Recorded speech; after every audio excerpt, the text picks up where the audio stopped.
नमस्कार विद्यार्थी मित्रांनो, मी प्रियंका राळेकर मराठीच्या तासिकेमध्ये आपणा सर्वांचे स्वागत करते. विद्यार्थी मित्रांनो, तुम्हाला खेळ खेळायला आवडते ना? कोणकोणते खेळ खेळता? कबड्डी, क्रिकेट, बॅडमिंटन, खो खो, धावणे इत्यादी. पण कोणत्याही खेळामध्ये निपुण व्हायचे असेल तर कठोर मेहनत करावी लागते, तरच तुम्हाला त्या क्षेत्रामध्ये यश मिळू शकते. तुम्ही मेहनत केली तरच तुम्हाला यश मिळणार. अतिशय सामान्य कुटुंबातून आलेल्या स्वतःच्या मेहनतीने व जिद्दीने आंतरराष्ट्रीय स्तरावर क्रीडा क्षेत्रात आपले नाव उंचावणाऱ्या खेळाडूंबद्दल, विशेषतः महिला खेळाडूंबद्दल तुम्हाला माहिती आहे का? त्यातील एक महिला आहे मेरी कोम. कोण आहे ही मेरी कोम? तर ही भारतातील बॉक्सर खेळाडू आहे, जिने बॉक्सिंगमध्ये 2012च्या ऑलिम्पिक स्पर्धांमध्ये भारताला कांस्य पदक मिळवून दिले. हे पदक मिळवणारी ती पहिलीच महिला आहे. तर दुसऱ्या महिलेबद्दल आपण जाणून घेऊया. ती म्हणजे दीपिका कुमारी, जिने 2010च्या राष्ट्रकुल स्पर्धेत धनुर्विद्यामध्ये सुवर्ण पदक मिळवले. नंतर पी.टी. उषा हिने धावण्यामध्ये आशियाई स्पर्धेत एकूण 22 पदके प्राप्त केली. आणि यापैकीच एक म्हणजे कविता राऊत, जिने अतिशय सामान्य कुटुंबातील दुर्गम भागातील, जिथे पाणी नाही, वीज नाही, रस्ते नाही, या कोणत्याही सुविधा नसताना अशा परिस्थितीतून सुद्धा स्वतःच्या परिश्रमातून भारताला आंतरराष्ट्रीय स्तरावर धावण्यामध्ये अनेक पदके मिळवून भारताचे नाव उंच केलेले आहे. या कविता राऊतच्या संघर्षाविषयी आपण आजच्या पाठात जाणून घेणार आहोत. आजच्या पाठाचे नाव आहे सावरपाडा एक्सप्रेस, कविता राऊत. तर हे सावरपाडा एक्सप्रेस काय आहे हे आपण बघूया. कविता राऊत जिथे राहत होती त्या भागाचे या उतार्यात वर्णन केलेले आहे. तर ही कविता राऊत कुठे राहत होती? नाशिक जिल्ह्यातील त्र्यंबकेश्वर तालुक्यात एक छोटासा पाडा आहे, तिथे ती राहत होती. तर हा नाशिक जिल्हा सह्याद्री पर्वतरांगांनी वेढला आहे. तिथे सर्व डोंगराळ भाग, माती, सर्व इकडे मातीच माती आहे, असा तो दुर्गम भाग आहे. तिथे पाण्याची सोय नाही, पाण्यासाठी वनवन फिरावं लागत असे, असा त्यांचा रोजचा दिनक्रम होता. अशा कठीण परिस्थितीमध्ये कोणतीही तक्रार न करता, हार न मानता जीवन जगणे म्हणजे एक त्यांची परीक्षाच असते. अशा खेड्यापाड्यांमध्ये अशा मुलींमध्ये सुप्त गुण असतात, ते आपल्याला ओळखावे लागतात आणि तेच शोधावे सुद्धा लागतात. असाच एक डोंगर दऱ्यांनी वेढलेला आदिवासी लोकांचा पाडा होता. तिथे पाण्यासाठी मैलोन्मेल भटकंती करावी लागत होती. त्या आदिवासी पाड्यावर चप्पल न घालता लाकूड फाटा गोळा करणारी, घरासाठी आपल्या स्वयंपाकासाठी लाकूड फाटा गोळा करणारी एक मुलगी म्हणजे कविता राऊत, तिने राष्ट्रकुल आणि आशियाई क्रीडा स्पर्धेत भारताचा दबदबा निर्माण केला. तर राष्ट्रकुल क्रीडा स्पर्धा काय आहे? ब्रिटिश साम्राज्याच्या अधीन असलेला हा राष्ट्रांचा समूह असतो. तर राष्ट्रकुल क्रीडा स्पर्धेमध्ये दर 4 वर्षांनी क्रीडा स्पर्धा होतात. आणि आशियाई क्रीडा स्पर्धा म्हणजे आशियाई खंडातील देशांच्या अंतर्गत दर 4 वर्षांनी होणाऱ्या क्रीडा स्पर्धा. या दोन्ही स्पर्धा जागतिक स्तरावरील महत्त्वाच्या स्पर्धा आहेत. तर ऑलिम्पिक स्तरावर सुद्धा तिने झेप घेतली. या आंतरराष्ट्रीय धावपटूचे नाव आहे कविता राऊत. तर बघा विद्यार्थी मित्रांनो, समाजामध्ये आजही मुलामुलीमध्ये भेद केला जातो. मुलगा हा वंशाचा दिवा आहे आणि मुलीला चूल आणि मूल यापुरतंच मर्यादित ठेवतात. पण मुलींवर जर विश्वास ठेवला, तिला जर संधी दिली, तर ती त्या संधीचं सोनं केल्याशिवाय राहत नाही, हे कविता राऊतीने दाखवून दिलेलं. आपण मुलामुलीमध्ये भेद करायला नको, मुलीसुद्धा पुढे जाऊ शकतातच. कविताचे बालपण निसर्गाच्या सानिध्यात गेले. ती जिथे राहत होती तो सर्व भाग डोंगराळ प्रदेश, दुर्गम भागात राहणारी कविता हिने प्रतिकूल परिस्थितीमध्ये सुद्धा आपले प्राथमिक शिक्षण पूर्ण केले. शिक्षणासोबतच तिने आपल्या धावण्याचा सरावही केला. तिने शालेय, जिल्हा, राज्य, राष्ट्रीय स्तरावरून जागतिक स्तरावर धावपटू म्हणून नाव उंचावले. तर शालेय स्तरापासून तर आंतरराष्ट्रीय स्तरापर्यंत तिची एक तपस्याच आहे, साधना म्हणजे तपस्याच आहे. तर राष्ट्रकुल क्रीडा स्पर्धेत कांस्य आणि आशियाई क्रीडा स्पर्धेत रौप्य आणि कांस्य अशी पदके कविताने पटकावली. तर सुवर्ण, रौप्य आणि कांस्य ही पदकांची नावे आहे. स्पर्धेतील पहिल्या 3 क्रमांकांना अनुक्रमे दिली जाणारी ही पदके आहेत. पहिल्या क्रमांकाला सुवर्ण पदक दिल्या जाते, दुसऱ्या क्रमांकाला रौप्य, तर तिसऱ्या क्रमांकाला कांस्य अशी पदके दिली जातात. तर कविता राऊतला सावरपाडा एक्सप्रेस का म्हटले असेल, तर कविता राऊत जी आहे तिने राष्ट्रकुल आणि आशियाई क्रीडा स्पर्धांतून आंतरराष्ट्रीय धावपटू म्हणून उदयाला आली. सावरपाडासारख्या दुर्गम भागातील एक मुलगी जलद धावणारी धावपटू म्हणून नावारूपाला आली, त्यामुळे तिला सावरपाडा एक्सप्रेस असे म्हटले जाते. चीनमधील एक शहर आहे हे गुआंझू. येथे 2010मध्ये आशियाई क्रीडा स्पर्धा आयोजित करण्यात आल्या होत्या आणि या क्रीडा स्पर्धांमध्ये कविता राऊतीने सहभाग घेतला, पण तिचे सुवर्ण पदक अवघ्या सेकंदाने हुकले. त्या प्रसंगी तिला खूप वाईट वाटले. ती नाराज झाली. आपलं हे सुवर्ण पदक फक्त एका अवघ्या सेकंदाने हुकले. पण कविताच्या आईने तिची समजूत काढली, तर आईच्या शब्दांमुळे तिला दिलासा मिळाला. कविता एका दुर्गम भागात राहणारी, पण तिच्या आईच्या समंजस शब्दांनी कविताला आधार मिळाला. तर तिच्या आईमध्ये किती समजूतदारपणा होता हा गुण आपल्याला इथे दिसून येतो. कष्टप्रद अनुभवांमुळेच कविताचे पाय कणखर बनले. तर कष्टप्रद अनुभव कोणते तिचे, तर रोज इकडून तिकडून पाणी आणणे, अनवाणी पायाने ती फिरत होती, लाकूड गोळा करत होती, त्यामुळे तिचे पाय काटक बनले. नाशिक जिल्हास्तरीय क्रीडा स्पर्धा झाल्या, त्यामध्ये सुद्धा तिने सहभाग घेतला आणि धावण्यामध्ये तिने प्रथम क्रमांक मिळवला. पण तिचे कविताचे हे जे वेगळेपण आहे, तिच्या आईला आणि वडिलांना हे फारसे त्यावेळी जाणवले नाही. आईचे नाव सुमित्रा तर वडिलांचे नाव रामदास. पण तिच्या पायातली जी दौड आहे ती फक्त प्रशिक्षक विजेंद्र सिंग यांनीच हेरली म्हणजे शोधली. तिच्या पायातील तिच्या पळण्याचे जे कौशल्य आहे ते फक्त विजेंद्र सिंग यांनीच शोधली. ज्याप्रमाणे एखाद्या हिऱ्याची परख जोरीच करू शकतो आणि सोन्याची परख एखादा सोनारच करू शकतो, त्याप्रमाणे एखाद्या गुणवान खेळाडूची गुणवत्ता अनुभवी प्रशिक्षकच करू शकतो. प्रशिक्षक विजेंद्र सिंग यांनी कविताच्या आईवडिलांची मानसिकता तयार केली. त्यांनी त्यांना सांगितलं की कविताला धावण्यासाठी शहरामध्ये पाठवा. तेव्हा आईवडिलांनी संमती दिली आणि धावण्याचे तंत्रशुद्ध प्रशिक्षण देण्यास सुरुवात केली. तर हे शिक्षण तिला नाशिकच्या भोसला मिलिटरी स्कूलमध्ये देण्यात आले.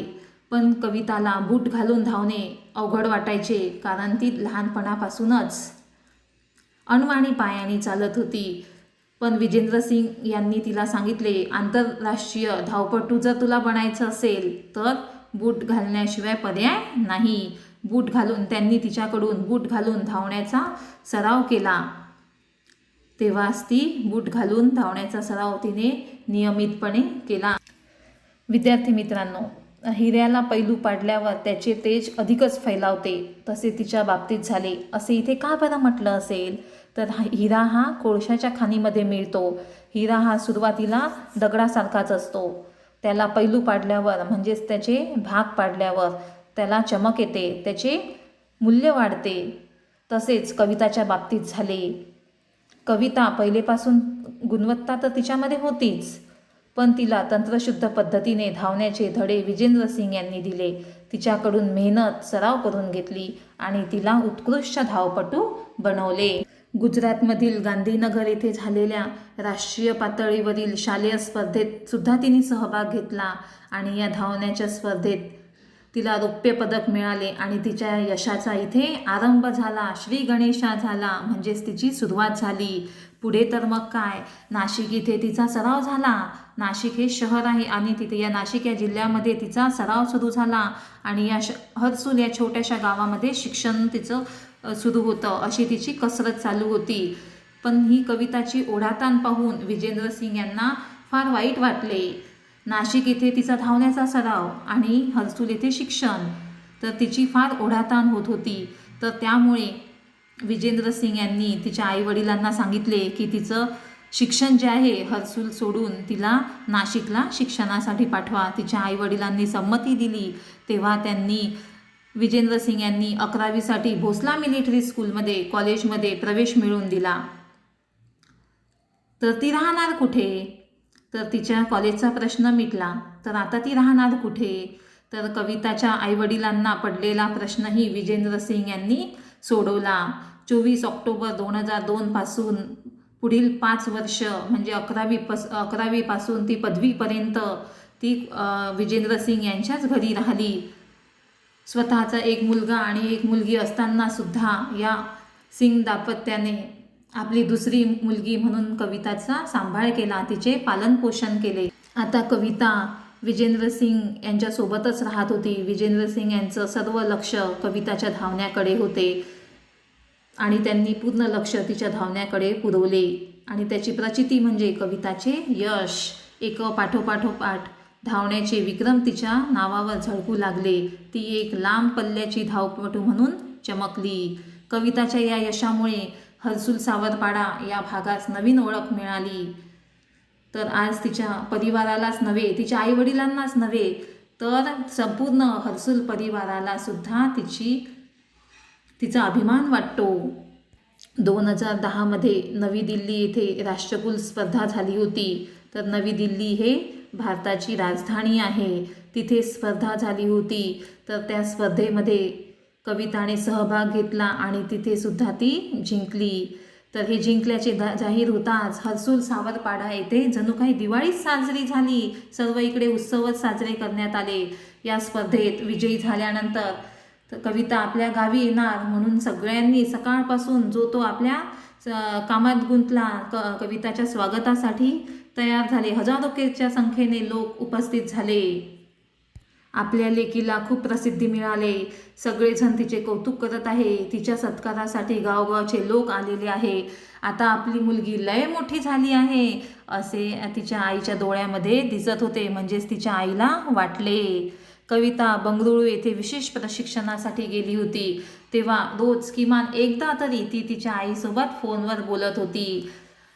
म्हणून यावरून आपल्याला काय दिसते की आईचे आणि कविताचे जे नाते होते ते खूप गहिरे होते. कविता सांगते, आईशी बोलल्यावर मला वेगळं समाधान वाटतं. दिवसभरात जे झालं ते सर्व मी आईला सांगते. मात्र मी माझ्या आईला माझ्या त्रासाबद्दल काही सांगत नाही, कारण ते ऐकून तिला उगीच वाईट वाटत राहतं. म्हणजे कविताचं आणि तिच्या आईचं नातं जे आहे ते खूप गहिरं होतं. कविता हळवी होती. प्रसिद्धीच्या वलयानं तिच्या स्वभावात कोणताही फरक पडलेला नव्हता. तिचा जो स्वभाव होता तोच, पहिलेचा जो स्वभाव होता तोच आता सुद्धा आहे. आई आणि मुलीचं नातं जेवढं घट्ट होतं तेवढंच वडील आणि मुलीचं नातं सुद्धा घट्ट होतं. लहानपणी आपलं बोट धरून चालणारी ही कविता तिच्या पायामध्ये मोठं झाल्यावर एवढं बळ येणार असं तिच्या आईवडिलांना कधी वाटलंच नव्हतं. कविताच्या यशाचे सर्व श्रेय ते विजेंद्र सिंग यांना देतात.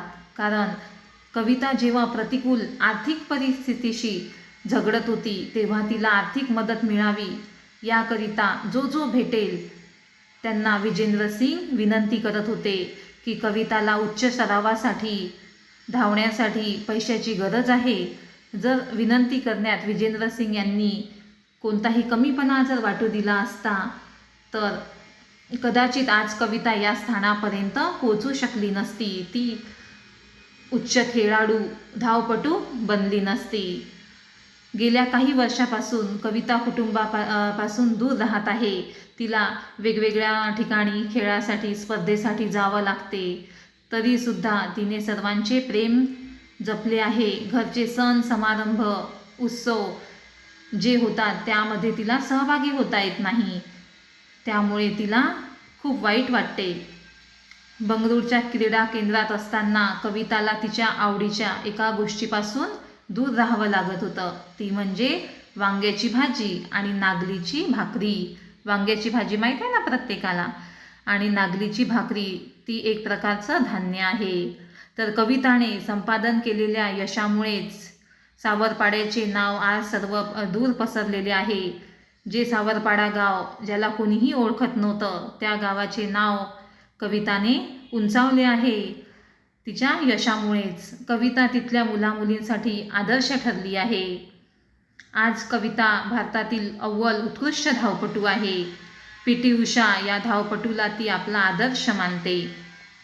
ती खूप मेहनती आहे. धावण्याचा सराव ती मनापासून करते. आपल्या प्रशिक्षकांनी दिलेल्या छोट्या मोठ्या सूचनांचे कटाक्षाने पालन करते. कविताचे म्हणणे आहे, मेहनत करणे आपल्या हातात असते. मेहनत हाच उद्दिष्टाकडे, ध्येयाकडे नेणारा महामार्ग आहे. हा महामार्ग आपल्याला यशाकडे नेतो. तर पहा विद्यार्थी मित्रांनो, कविताने आपल्याला इथे उपदेश केलेला आहे की मेहनत हाच उद्दिष्टाकडे आणि ध्येयाकडे नेणारा महामार्ग आहे. हा महामार्ग आपल्याला यशाकडे नेतो. तर कराल ना मेहनत? जर तुम्ही अभ्यास कराल तरच पुढे जाल. कोणत्याही खेळाडूसाठी शारीरिकदृष्ट्या तंदुरुस्त राहणे हे महत्त्वाचे असते, आणि मानसिकदृष्ट्या तंदुरुस्त म्हणजे कोणतेही जर अपयश आले असेल तर ते सुद्धा पचवण्याची क्षमता असली पाहिजे. ही सुद्धा कवितामध्ये होती. कविता सरावात कधीच कसूर करत नव्हती, म्हणजे ती चूक करत नव्हती. ती वेळेवर सराव करत होती.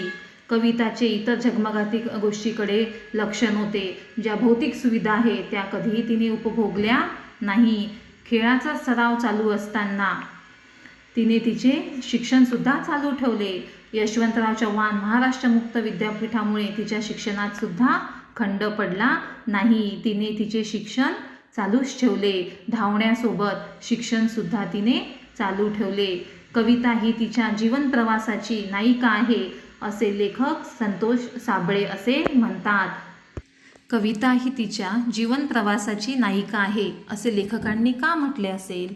कारण दुर्गम भागात राहणारी, आर्थिक परिस्थिती नसतानाही ती तिच्या मेहनतीने आंतरराष्ट्रीय स्तरावरील धावपटू बनली. अनेक पदके पटकावली. भारताचे नाव उंचावले. कविताने आपल्याला कोणती प्रेरणा दिलेली आहे? तर आपल्या ध्येयप्राप्तीसाठी कमालीची जिद्द असावी, हा संदेश तिने आपल्या सर्वांना दिलेला आहे. हा संदेश तुम्ही आत्मसात कराल ना विद्यार्थ्यांनो? अशा प्रकारे आपण कविताच्या संघर्षाविषयी या पाठात शिकलो आहोत. धन्यवाद.